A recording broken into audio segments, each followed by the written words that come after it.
When you finish your creative journey, where will you arrive?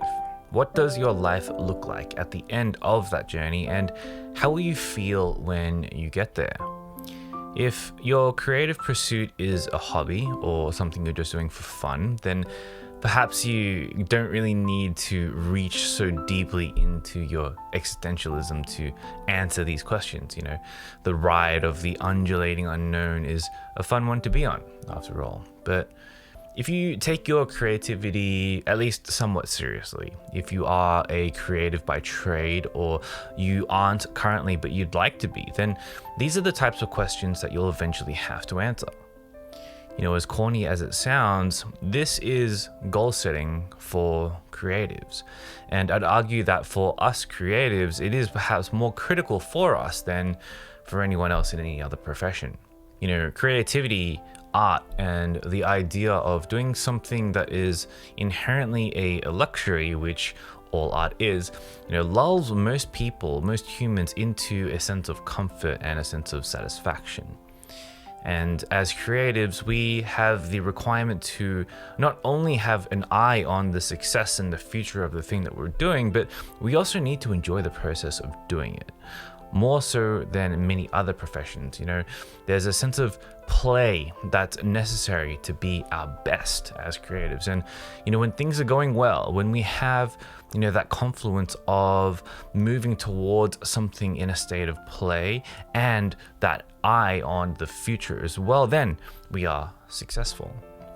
But in a twisted turn of events, it's the same state of play that, when left to our own devices, cripples most creatives moving forward in their lives. Many creatives think that if they just produce more art, the success will somehow just magically arrive. If they just make more work, the people will come. And this is why many creatives aren't financially stable, long-lasting, or successful.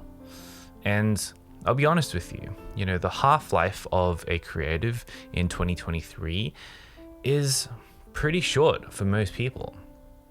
I've been in this game long enough to see creatives burst onto the scene in a flash of alluring and captivating brilliance, only to then fall into irrelevance just a few short years after, or even worse, foregoing their passions altogether and returning to what they were doing before. And while there are many reasons for this, one of those reasons is most certainly a lack of direction. The idea of a North Star harkens back to a time where GPS and satellites didn't exist. A time where you knew where you were going because you were further from or closer to a particular star in the night sky. That's how we navigated the world once upon a time. We used the stars to orient ourselves. Today it's very, I would say, enterprisey to have a North Star and to use that as a vehicle or an idea. But, the idea itself is no less valuable. Where are you headed?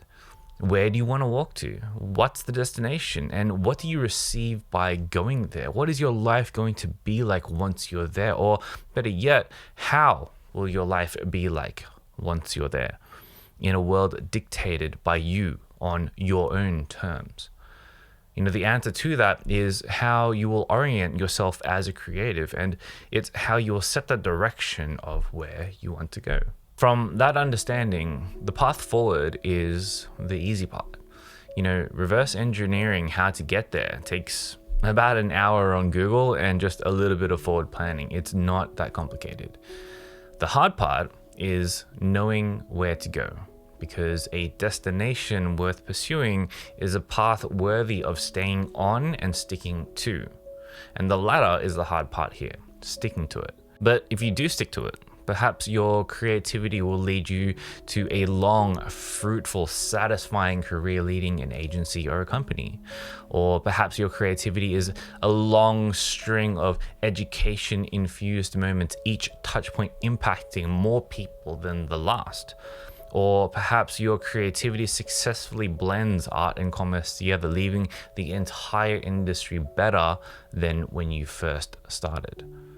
What is the goal 10 years from now, 20 years from now, a lifetime from now? And then to take from Peter Thiel, how can you achieve that goal in just 6 months?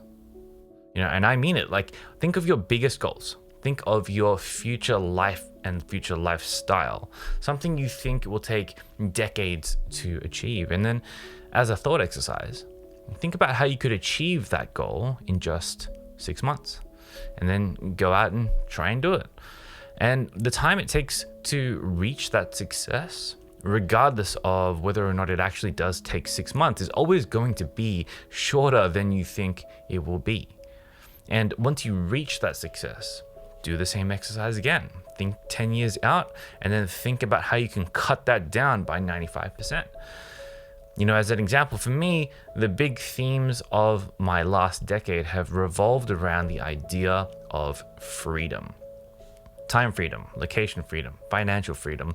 I first learned of these virtues in Tim Ferriss's landmark book, The 4-Hour Workweek, which I highly recommend that you go and read yourselves.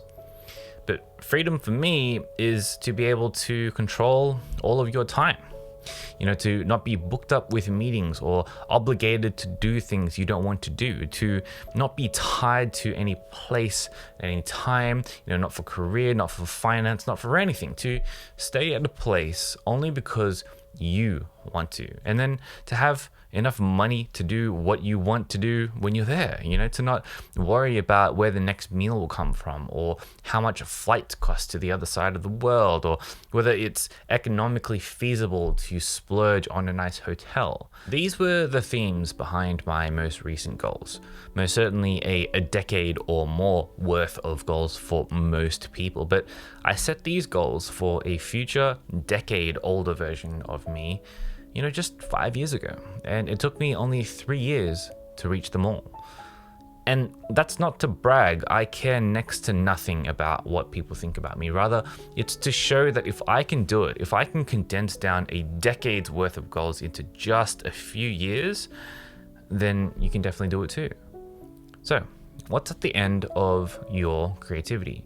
Many people can make things, but few people stop to set themselves up to spend the rest of their lives being able to continue doing it.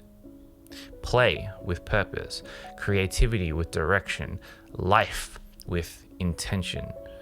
Set those creative goals and pursue them. Go and explore the end of your creativity.